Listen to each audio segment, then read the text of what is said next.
change of project, as it were. Been doing a lot of work on XJR. I thought I'd get my head back around this car that I started a long time ago. I've owned this car since 1987. It was the first Jaguar I bought, and although they're not the most popular of cars, well, they were popular for banger racing, but yeah, it's like I say, 1978 Series 2, 4.2 litre normally aspirated car. It's a 4.2L, so it's got an extra, slightly longer back doors. That was introduced or made available in the Series 2s rather than the Series 1s. Owned it for a very long time, so it has some history with me, and so I'm more prepared to do work and spend money on it than it's actually worth. But hey, that's part of the hobby, I guess. So around 2013, I started working on it again. It had been languishing in the garages that we've had over the years. Moved 2 houses, yeah. All sorts of things have happened in that time, of course, children, mortgages, all that good stuff. So 2013, started working on it again, and I'm trying to get my head around it. There's a huge amount of electronics involved in this, but it's pretty logical if you start working through it one bit at a time. There's lots of bits to work through. The 4-litre supercharged engine, the AJ16 engine, is the same as what's in a 4-litre XJS from the facelift versions, 94, I think, 94, 95, 96, around that time frame. So the subframe that it's sitting on is the same. It's been the same for donkey's years. So if you get the XJS engine mountings, they'll fit straight onto the subframe, the engine fits in, etc. Obviously, gearbox, everything else is different, but more importantly, the electronics is different. So you've got a couple of choices. You can either go down the route of a standalone engine management system, but that's cost money, etc. And at the time, I didn't have any, so it was the way it worked was I bought a whole car for about £700, took the engine, gearbox, electronics, etc. out of it, sold what was sold the other parts individually, front suspension, rear suspension, doors, interior, all that good stuff, and got my £700 back. And so effectively the car owes me nothing for that conversion, other than time. And so yeah, trying to get back to it again. It hasn't been turned over in probably 8 years. So the other day I took all the spark plugs out, moved the ignition coils, individual ones. Every single one of them's got a crack in it, so they're probably not going to be very reliable, so we'll have to change those. However, when I went to turn now, part of that is the conversion from the Series 2 key to the ignition system that I need to use on this car. Effectively, to give you a simple idea of the challenges, the key on this car, that's the ignition switch, connects 12 volts to different poles within the switch. The XJR6, or the XJ6R, that does it the opposite. Each one of those connections takes the pole to ground. So you need relays and things just to switch that. It's nothing complicated, but you just need to do it. And so the other day when I tried this, turn the key, we get nothing. As you can see, things are a hell of a mess in here, but let's see what happens.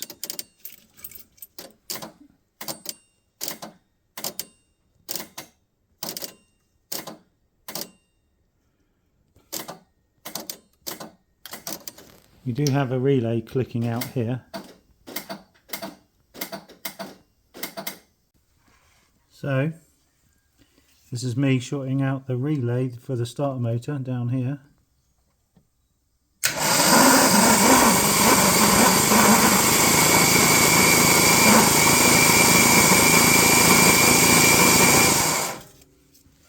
Doesn't sound brilliant, but it does turn over. This metal can relay here is the original starter motor relay from the 78 car, the Series 2 car.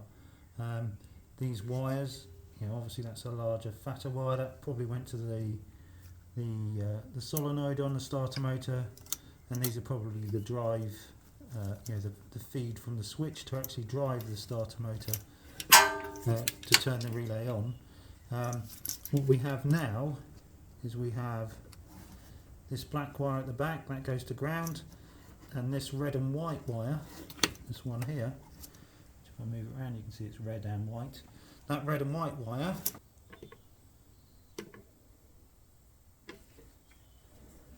did originally come just there.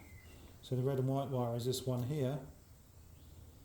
So we're telling the body controller that we want to start. So effectively all that relay's doing is changing from a positive signal to a negative signal, or a 0 volt signal. So we should be getting a 0 volt here. We can certainly check that and see what's going on. This is the disaster area. That is the interior post adding modules, etc. So if you look in the passenger side, bearing in mind this is a UK car of course, I believe that's the ECU, that's the body control module, that's the security, and that's the transmission control module.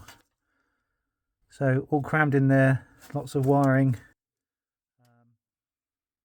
lots of loose wiring still to do, but I did just try to get it to effectively to prove a point whether or not it would actually work, and so whether I could trick the car into thinking that it was still in the same, the engine management system and the security control, etc., trick it to think that it was still in the same car and override all the various things.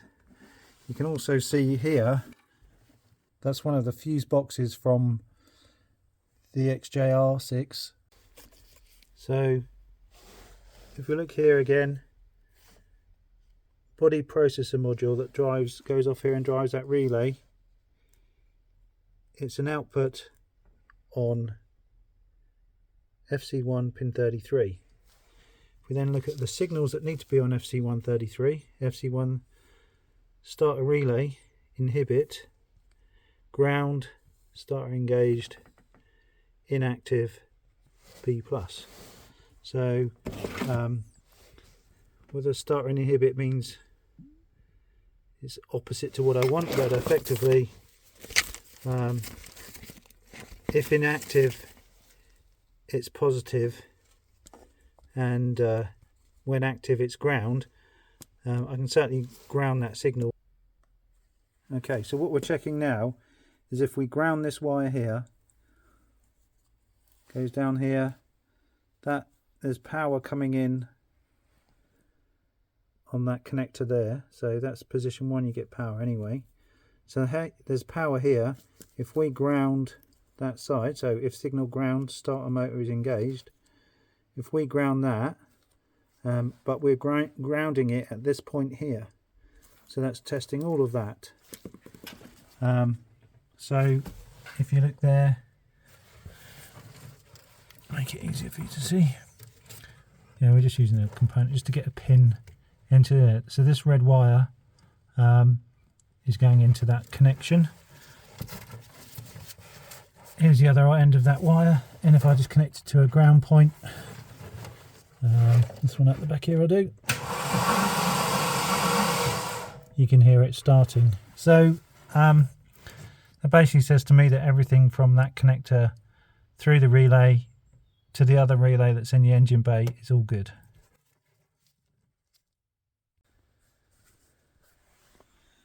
Okay, see there, you got the park lit up.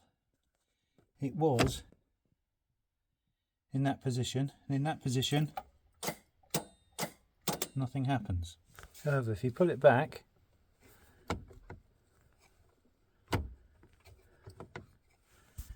into there, so you've got the P there, then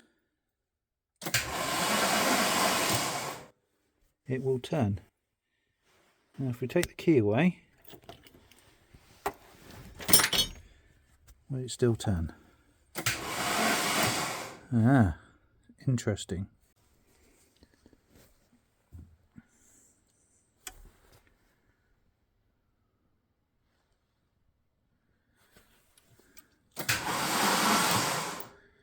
So what we need to know, there's a fuel inhibit.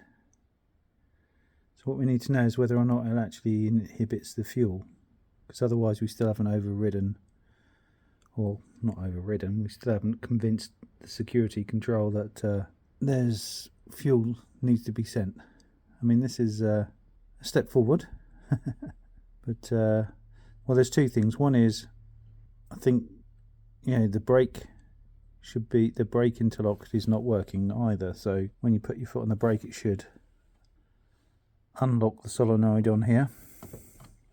See, at the moment, okay, so if I put my foot on the brake, it should, oh, it does change the solenoid.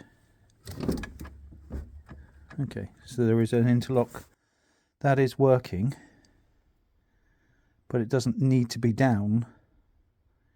You don't need to have to put your foot on the brake for it to crank. You need it to move the lever, but not to start the car. Interesting.